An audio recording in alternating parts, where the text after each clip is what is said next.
ഞാൻ നിങ്ങളെ പരിചയപ്പെടുന്ന നമ്മൾ ഷീറ്റിൻ്റെ മുകൾ ഭാഗത്ത് ഇടുന്ന എയർ സർക്കുലേഷൻ കയറാൻ വേണ്ടിയുള്ള ഒരു റോളിംഗ് ഫാനാണ് ഞാൻ ഫിറ്റ് ചെയ്യുന്നത്.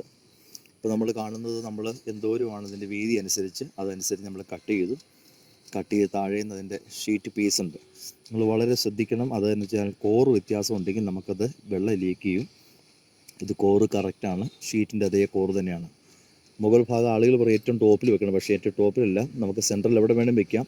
ഷീറ്റ് ഇടുമ്പോൾ മുകളിലെ ഷീറ്റിൻ്റെ അടിയിൽ ഭാഗത്തേക്ക് വേണം വരാൻ. താഴെ ഷീറ്റിൻ്റെ മുകൾ ഭാഗത്തോടെ കൂടി കടിച്ചെങ്കിൽ മാത്രമേ വെള്ളം താഴേക്ക് പാസ് ചെയ്ത് പോവുള്ളൂ. നിങ്ങൾ വളരെ ശ്രദ്ധിക്കണം. ഇങ്ങനെ ചെയ്തില്ലെങ്കിൽ നമുക്ക് സംഭവിക്കുന്ന വെള്ളം ഉള്ളിലിറങ്ങും. ഇപ്പോൾ നമ്മൾ ഫിറ്റ് ചെയ്തു. ഇനി മുകളിൽ ഫാൻ എടുത്ത് വെച്ചു ആളുകൾ കാണുമ്പോൾ ഇത് ഭയങ്കര പണിയാണ്, പക്ഷേ നിസ്സാര പണിയുള്ളൂ. ഫാൻ എടുത്ത് വെച്ചിട്ട് ഷീറ്റുകൾ സ്ക്രൂ ചെയ്ത് പിടിപ്പിച്ചു.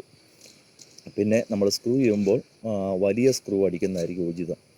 ഇനി അതിൻ്റെ നമ്മൾ ആ ഷീറ്റ് തമ്മിൽ കൂട്ടി നമ്മൾ കറക്റ്റ് ജോയിൻറ്റ് കറക്റ്റായിട്ട് തന്നെ അടിയിൽ നിന്ന് കാറ്റൊരിക്കലും പിടിച്ച് പൊക്കെ കളയാതെ ശരിക്കും സ്ക്രൂ നമ്മൾ ചെയ്യണം. ഇത് നമ്മളിപ്പോൾ കാണുന്നത് നമ്മൾ സ്ക്രൂ ചെയ്തു. അതിൻ്റെ ചുറ്റും നമ്മൾ പഴയ ഷീറ്റ് ഊരിയെടുത്ത ഭാഗത്ത് വലിയ സ്ക്രൂ അടിച്ചു. ഇനി ആ ഫാൻ്റെ അടിഭാഗം കയറ്റി വെച്ചിട്ട് അതിലോട്ട് നമ്മൾ സ്ക്രൂ അടിച്ച് വെച്ചാൽ മതി. സബ് സ്ക്രൂ നീട്ടുള്ള 1.25 അടിക്കുകയാണെങ്കിൽ കറക്റ്റ് ആയിരിക്കും. 1.25 അടിച്ചു.